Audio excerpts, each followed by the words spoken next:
Angelina Ndai a été repérée il y a 6 mois lors de courses organisées dans un camp de réfugiés au Kenya où elle est arrivée après avoir fui la guerre civile au Soudan du Sud. Aujourd'hui, elle s'entraîne dur dans l'espoir d'être sélectionnée dans l'équipe de réfugiés qui ira à Rio.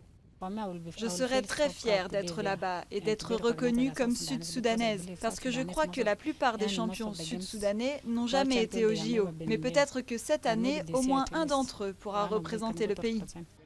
Ils sont une quarantaine de prétendants pour seulement 5 à 10 places dans l'équipe. Et la transition entre les camps de réfugiés et la piste d'athlétisme n'est pas facile. Plusieurs ont déjà abandonné, leur corps n'a pas résisté à l'intensité des entraînements. Une école a été réquisitionnée dans le sud du pays pour ces sportifs pas comme les autres, et c'est l'ancien entraîneur de l'équipe olympique kenyane qui est en charge de leur préparation. Ils sont arrivés à l'état brut, nous les avons perfectionnés et maintenant vous voyez, ils courent comme les autres athlètes qui s'entraînent ici. La seule différence, c'est que les autres sont l'élite et eux, ici, marchent dans leurs pas.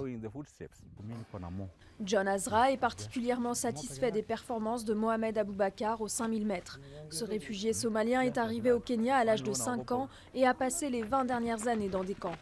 Ses coéquipiers le surnomment Mo Farah en raison de sa ressemblance avec le champion britannique d'origine somalienne. Mo est somalien,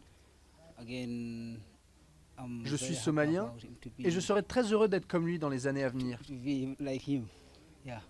Et si possible, dès Rio. Si son rêve se réalise, s'il parvient à grimper sur un podium à Rio, c'est sous le drapeau olympique et non celui de la Somalie que Mohamed se verrait remettre sa médaille.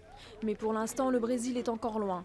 Lui et Angelina seront en juin s'ils feront ou non partie de l'équipe olympique de réfugiés.